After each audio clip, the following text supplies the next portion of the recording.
ഇന്ന് ഇവൻ്റെ വാലിമുറിക്കൽ ചടങ്ങാണ്. സംഭവം വേറൊന്നുമല്ല, 2 ദിവസം മുന്നേ ഇവൻ്റെ അവസ്ഥ ഇതുപോലെ ആയോന്നേ. ഫിൻ റൂട്ടും ഡൈജസ്റ്റീവ് ഇഷ്യൂ ഉള്ളതുകൊണ്ട് തന്നെ ഇവൻ്റെ അവസ്ഥ ഏകദേശം 90% മരിച്ച മട്ടിലായിരുന്നു. കുറച്ച് നാൾക്ക് മുന്നേ വരെ അടിച്ചു പൊളിച്ച് നടന്ന ഇവർക്ക് പെട്ടെന്നായിരുന്നു ഇങ്ങനൊരവസ്ഥ. ഇത് നമ്മുടെ tuxedo koi short body glass belly guppies ആയിരുന്നേ. ഈ ഒരു ഐറ്റത്തിനെ ഗ്ലാസ് ടാങ്കിൽ വളർത്തിയതുകൊണ്ട് തന്നെ എന്ത് ഇഷ്യൂസ് ഉണ്ടെങ്കിലും പെട്ടെന്ന് തന്നെ നമുക്ക് കാണാൻ പറ്റും. അതുകൊണ്ട് തന്നെ അതിന് വേണ്ട ട്രീറ്റ്മെൻറ്റ് നമുക്ക് പെട്ടെന്ന് എടുക്കാൻ പറ്റും. ഇവൻ്റെ ഈ ഫിൻ റൂട്ട് എന്ന വാല്യൂ നമ്മളൊന്ന് കട്ട് ചെയ്ത് മാറ്റാൻ പോവാണ് കേട്ടോ.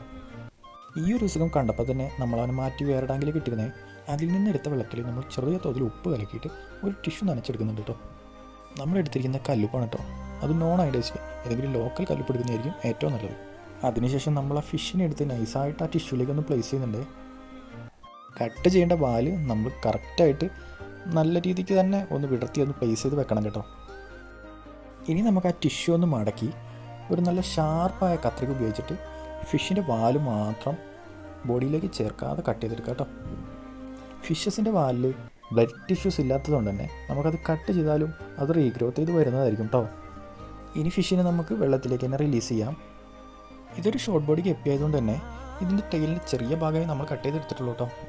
ഇനി ആ കട്ട് ചെയ്ത് നമുക്ക് ആവശ്യമില്ല, അത് നമുക്ക് കളയാം. അതിനുശേഷം ഇതുപോലെ ആയിരുന്നു നമ്മുടെ ഗപ്പിയുടെ അവസ്ഥ. ഇനി ഈ ഫിഷിൻ്റെ കൂടുതൽ അപ്ഡേറ്റ് നമ്മൾ അടുത്ത വീഡിയോയിൽ ഇടുന്നതായിരിക്കും. അപ്പോൾ ഇതുപോലത്തെ ഇൻഫോർമേറ്റീവ് വീഡിയോ കാണാൻ വേണ്ടിയിട്ട് നമ്മുടെ പേജ് ഒന്ന് ഫോളോ ചെയ്യാൻ മറക്കണ്ട.